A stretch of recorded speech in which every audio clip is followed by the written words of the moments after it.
नमस्कार मित्रों, Galaxy competition classes में आप सभी लोगों का हार्दिक स्वागत है। जैसा कि आप लोगों को पता है कि फरवरी माह के 4 सप्ताह के 4 वीडियो मैं आप लोगों को प्रोवाइड करा चुका हूं। मार्च माह के प्रथम सप्ताह का वीडियो थोड़ा बड़ा था, इसलिए उसको 2 भागों में मैंने आप लोगों को प्रोवाइड कर दिया है। अब मार्च माह के सेकेंड सप्ताह का वीडियो मैं आप लोगों के सामने रिकॉर्ड कर रहा हूँ और जल्दी से जल्दी आपके सामने पहुँचने वाला है।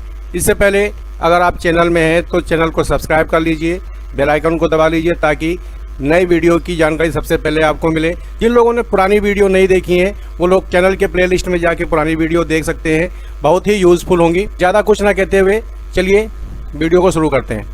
ऑस्ट्रेलिया की सरकार ने किस देश के साथ अपने रक्षा सहयोग को निलंबित कर दिया है? रक्षा सहयोग के जो संबंध थे उसको ऑस्ट्रेलिया की सरकार ने म्यांमार के साथ निलंबित कर दिया है। म्यांमार की कंडीशन क्या थी? म्यांमार में तख्ता पलट हो गया है। म्यांमार की जो स्टेट काउंसलर हैं ऑंग सान सू की को वहाँ की सेना ने अपने कब्जे में ले लिया है और वहाँ पर सैन्य शासन लागू कर दिया है, यानी कि आज की डेट में वहाँ पर तख्ता पलट हो गया है। स्टेट काउंसलर जो थी साधारण पर्सनालिटी नहीं थी, वो 1991 में उनको नोबेल का प्राइज़ भी दिया। ऑस्ट्रेलिया की बात करते हैं, क्षेत्रफल के मामले में दुनिया का 6 सबसे बड़ा देश है। 7वें नंबर पे आप हमारा प्यारा भारत है। पहले नंबर पे आपका रूस आता है। स्कॉट जॉन मॉरिसन ऑस्ट्रेलिया के प्रधानमंत्री हैं और ऑस्ट्रेलिया की मुद्रा की बात करें तो ऑस्ट्रेलियाई डॉलर वहाँ की मुद्रा है। चलिए अगले क्वेश्चन की। केंद्रीय प्रदूषण नियंत्रण बोर्ड CPCB ने देश के 112 सबसे प्रदूषित स्थलों में से किस राज्य को पहला स्थान दिया है? जी, सबसे प्रदूषित स्थलों में से बात कह रहा है तो ये आपका बिहार है नहीं, पंजाब, ओडिशा, कर्नाटक, तो यहाँ पर ओडिशा है। CPCB यानी central pollution control board Uttar Pradesh को दूसरा स्थान दिया है, दिल्ली को तीसरा स्थान दिया है। पर्यावरण मंत्रालय के अनुसार प्रदूषित स्थल क्षेत्र वो स्थल है जहाँ कूड़ा, कचरा, विषैले और खतरनाक पदार्थों की मात्रा अत्यधिक होने से आसपास रहने वाले लोगों पर इसका प्रतिकूल प्रभाव पड़ता है। तीसरा है, उत्तर प्रदेश सरकार ने किस योजना के तहत गोल्डन कार्ड बनाने के लिए एक अभियान शुरू किया है? तो आपका ये प्रधानमंत्री ग्रामीण आवास है नहीं है, ये डायरेक्ट मैं आंसर बताता हूँ, आयुष्मान भारत योजना के तहत किया गया है। इस अभियान का उद्देश्य राज्य भर में आयुष्मान भारत प्रधानमंत्री जनधन योजना के बारे में जागरूकता फैलाना, लाभार्थियों को विशेष रूप से ग्रामीण और दूर दराज के क्षेत्रों में रहने वाले लोगों के लिए सक्षम बनाना है। स्वर्ण कार्ड पंचायत कार्यालयों, आंगनवाड़ी क्षेत्रों, प्राथमिक स्कूलों इत्यादि जगहों पर बनाए जा सकते हैं। इन्हें स्वास्थ्य और कल्याण केंद्रों यानी सामुदायिक स्वास्थ्य केंद्रों और PDS दुकानों पर भी बनाया जा सकता है। अब आयुष्मान भारत योजना की बात करें तो स्वास्थ्य से रिलेटेड यह दुनिया की सबसे बड़ी योजना है। चलिए अगले प्रश्न की ओर बढ़ते हैं। भारतीय रेलवे द्वारा यात्रा के दौरान सभी प्रकार के प्रश्नों, शिकायतों, सहायता हेतु हाल ही में जारी हेल्पलाइन नंबर निम्न में से क्या है? तो ये है आपका 139। वैसे देखा जाए तो ये बहुत ही पुराना नंबर है। इसमें पहले भी PNR स्टेटस वगैरह देखने के लिए बहुत अच्छा सुविधा प्राप्त होती थी, लेकिन इसको और ज़्यादा अपडेटेड कर दिया गया है। 139 यात्रियों के लिए इस नंबर को याद रखना और रेलवे से जुड़ना आसान है। एक नंबर 139 का उपयोग यात्रा के दौरान सभी पूछताछ और शिकायत दर्ज करने के लिए अत्यधिक उपयोगी नंबर है ये। अगले प्रश्न की ओर बढ़ते हैं। क्वेश्चन नंबर 5, टेस्ट क्रिकेट में दोहरा शतक बनाने वाले अफगानिस्तान के पहले बल्लेबाज निम्न में से कौन है? जी हाँ, यहाँ पर एक चीज याद रखिएगा, ये अफगानिस्तान की बात कर रहा है, ठीक है ना, बांग्लादेश की बात नहीं कर रहा है। और अफगानिस्तान नई टीम है, इसलिए ये क्वेश्चन इंपॉर्टेंट बनता था, इसलिए मैंने आपके लिए ये क्वेश्चन की व्यवस्था की है। तो ये है आपका हसमतुल्लाह शाहिदी। जी हाँ, हसमतुल्लाह शाहिदी ने शेख जायद स्टेडियम में जिम्बाब्वे के खिलाफ खेले जा रहे टेस्ट मैच के दूसरे दिन ये उपलब्धि हासिल की है। अगले प्रश्न की ओर बढ़ते हैं। किस अफ्रीकी देश के प्रधानमंत्री हामिद बकायोको का कैंसर के कारण 56 वर्ष की उम्र में निधन हो गया? जी हाँ, ये है हामिद बकायोको और ये आइवरी कोस्ट के प्रधानमंत्री हैं। अफ्रीकी देश आइवरी कोस्ट के प्रधानमंत्री वो 10 मार्च को हुआ है। 10 मार्च को बकायोको एक राजनेता थे, युवाओं के लिए एक बहुत बड़ा रॉयल मॉडल थे, महान उदारता और अनुकरणीय निष्ठावान व्यक्ति थे। ये आइवरी कोस्ट के नए राष्ट्रपति कौन है? अल्सेन औटारा। अगले क्वेश्चन की ओर बढ़ते हैं। हाल ही में कोविड-19 महामारी से लोगों को बचाने के लिए प्रयासों हेतु टीकाकरण क्लिनिक का उद्घाटन किस देश ने किया? तो ये आपका न्यूजीलैंड ने किया। जी हाँ, न्यूजीलैंड कैपिटल वेलिंगटन, पॉपुलेशन लगभग 50 लाख के करीब है। जसिंडा आर्डन, जिनका नाम मैं लिख देता हूँ, याद रखना, जसिंडा आर्डन, यहाँ के PM है जसिंडा आर्डन। क्वेश्चन नंबर 7 की ओर बढ़ते हैं।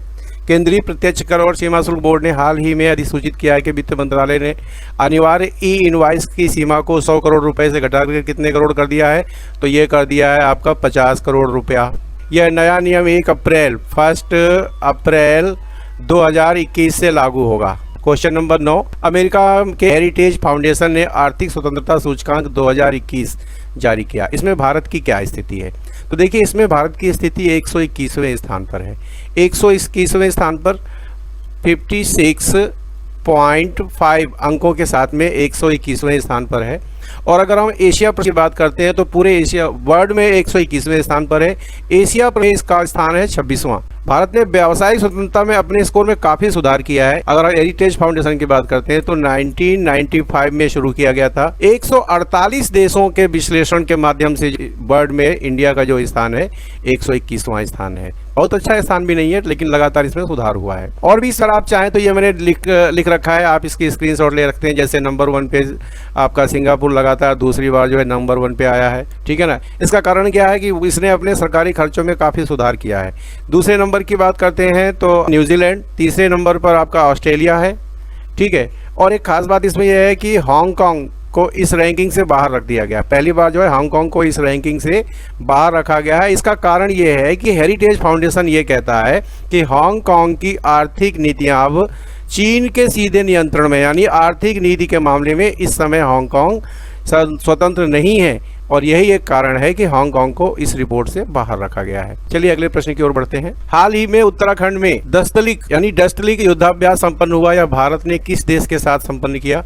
तो ये उज्बेकिस्तान के साथ संपन्न हुआ। उज्बेकिस्तान, भारत उज्बेकिस्तान संयुक्त अभ्यास दस्तलिक 2 संपन्न हुआ है। पहला नंबर 2019 में हुआ था और दूसरा जो दस्तलिक 2 संपन्न हुआ ये 2021 में संपन्न हुआ है, ठीक है।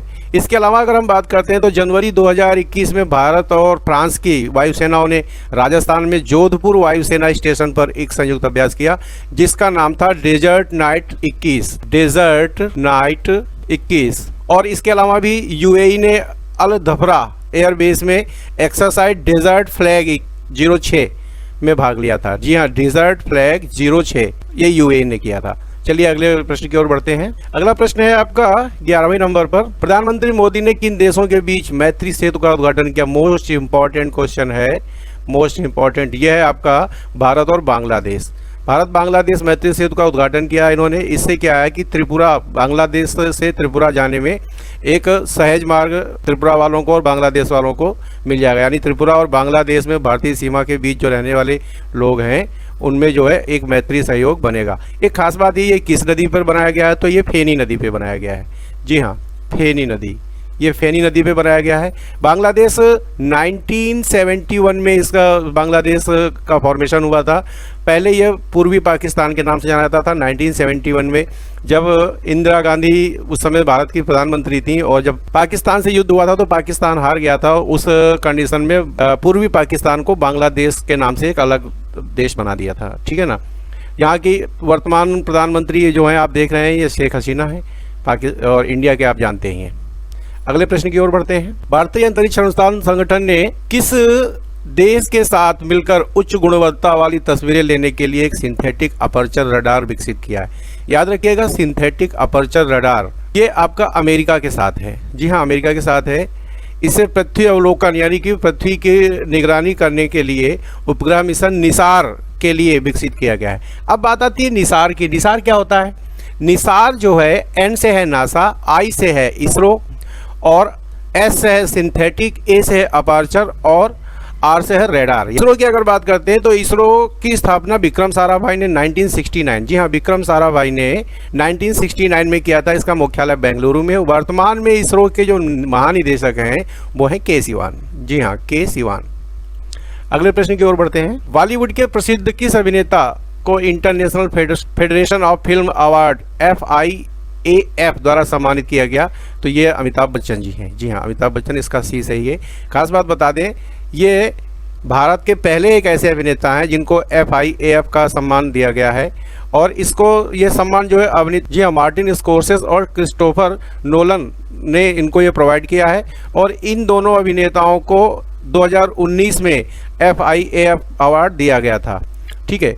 अच्छा, एक चीज़ और बात करते हैं, ये जो आर्काइव है आपका, federation of film archive, archive का नाम क्या है? आर्काइव का मतलब होता है पुरालेख, यानी कि विश्व फिल्म जगत में योगदान के लिए FIAF से सम्मानित किया जाना अमिताभ बच्चन की अभी तक की सबसे बड़ी उपलब्धि है, और ये देश की सबसे बड़ी उपलब्धि है, क्योंकि इस FIAF में अमिताभ बच्चन देश के पहले ऐसे अभिनेता हैं जिनको ये जगह प्राप्त हुई है।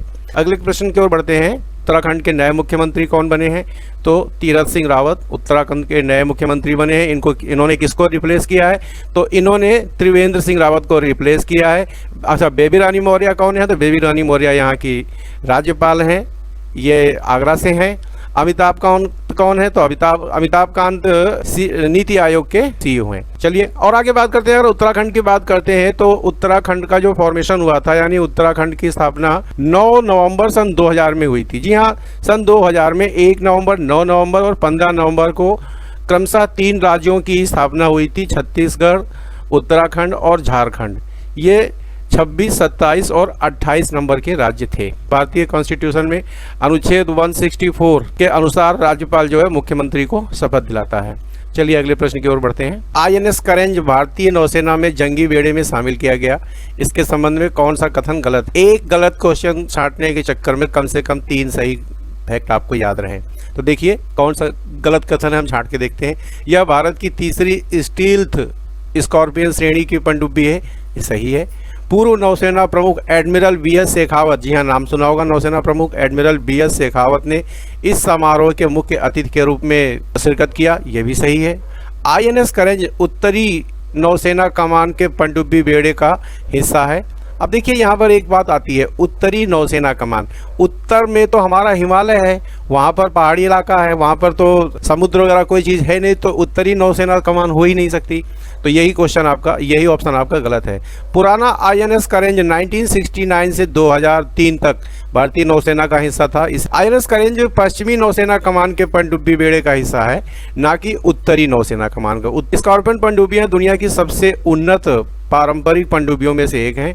ये किसी भी खतरे से निपटने के लिए आधुनिक हथियारों से, सेंसर से लैस हैं। जी हाँ, इसी से संबंधित और भी जानकारी हैं, आप चाहें तो इसकी स्क्रीनशॉट ले सकते हैं। समय का अभाव होने के कारण मैं इसे नहीं पढ़ रहा हूँ। क्वेश्चन नंबर 17 क्या कह रहा है, देखिए। वैक्सीन मैत्री पहल के तहत ईरान, बहामास और बेनिन को मेड इन इंडिया कोविड-19 टीके प्रदान कराए गए थे, ये किस इंस्टीट्यूट ने बनाए हैं? जी हाँ, बहुत अच्छा क्वेश्चन है, बहुत ही इंपॉर्टेंट क्वेश्चन है, वेरी इंपॉर्टेंट क्वेश्चन है ये। सीरम इंस्टीट्यूट, जी हाँ, सीरम इंस्टीट्यूट ने इसको बनाया है, और इसने ईरान, बहामास और बेनिन को मेड इन इंडिया की वैक्सीन प्रोवाइड की गई। अब बात करते हैं ईरान की। ईरान जो है पश्चिमी एशिया में स्थित है। इसकी राजधानी तथा सबसे बड़ा शहर तेहरान है। तेहरान ये दिया हुआ है, तेहरान है। यह अटलांटिक वेस्ट इंडीज के लुकाय द्वीप में स्थित है। बहामास की बात करते हैं, यहाँ की राजधानी हैंडसाउ है, ठीक है ना। Iran, Afghanistan, Azerbaijan, Iraq, Pakistan, Turkey और तुर्कमेनिस्तान से घिरा हुआ है। कौन? ये बहमान, ठीक है ना। इसके जो राष्ट्रपति हैं वह हसन रूहानी हैं। जी हाँ, बेनिन की बात करते हैं, ये अभी आप पढ़ सकते हैं, यहाँ पैट्रिस टेड्रोस यहाँ के प्रधानमंत्री हैं, ठीक है।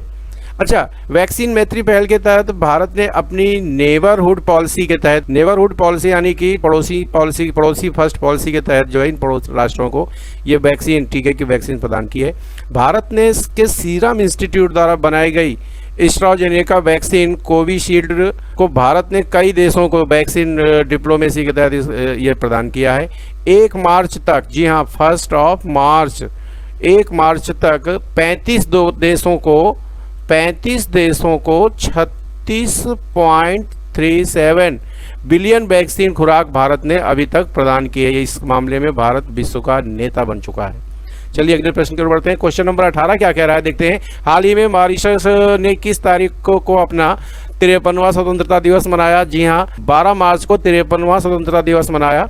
मॉरिशस 12 मार्च 1968 को ब्रिटेन से स्वतंत्रता मिली थी। इसको 1992 में गणतंत्र बना था। मॉरिशस हिंद महासागर में एक बहुत ही छोटा सा द्वीप है, ठीक है। मॉरिशस की सभ्यता भारत की सभ्यता से बहुत ज़्यादा मिलती जुलती। मॉरिशस की राजधानी पोर्ट लुई है, और इसकी मुद्रा की बात करते हैं तो मॉरिशस रुपया यहाँ की मुद्रा है। मॉरिशस के वर्तमान प्रधानमंत्री प्रवीण कुमार जगन्नाथ हैं।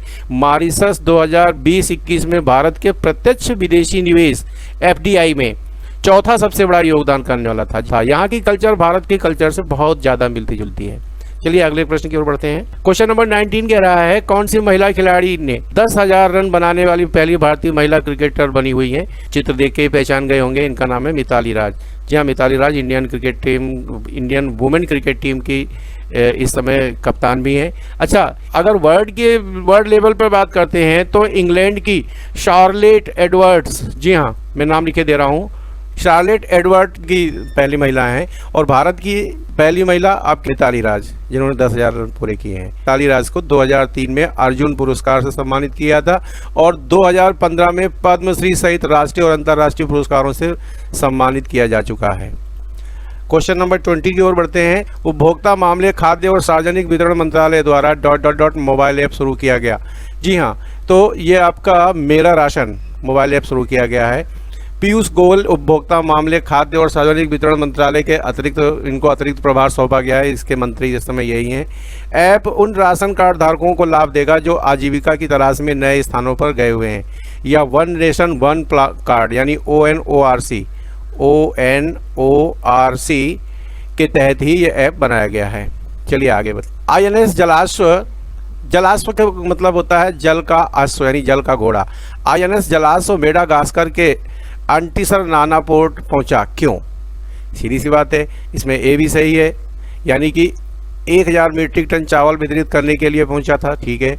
हाइड्रोक्सी क्लोरोक्विन HCQ की 1 लाख गोलियां वितरित करने के लिए पहुंचा था, ये भी सही है। तो सी वाला ऑप्शन सही, यानी ए और बी दोनों सही है। इसे 2007 में भारतीय नौसेना द्वारा अधिग्रहित किया गया था। मेडागास्कर की राजधानी एंटानानारियो। नीति आयोग ने निजीकरण के लिए कितनी सार्वजनिक क्षेत्र के उपक्रमों की पहली सूची तैयार की है? जी हाँ, जिसको अभी हम लोग बोलते हैं कि भारत बेचा जा रहा है। भारत बेचा जा रहा है कह सकते हैं इसको, या ये कह सकते हो कि भारत में डी इन्वेस्टमेंट किया जा रहा है, यानी कि सार्वजनिक क्षेत्र के उपक्रमों की सूची जो बनाई गई है, तो ये 12 सार्वजनिक क्षेत्र के उपक्रमों की सूची बनाई गई है। देखिए इसमें मैंने काफ़ी 4 पॉइंट दिए हैं, पढ़ने लायक हैं, आप लोग स्क्रीनशॉट लेकर पढ़ सकते हैं। सरकार ने 2020-21 के लिए 2.10 लाख करोड़ के विनिवेश लक्ष्य की घोषणा की थी।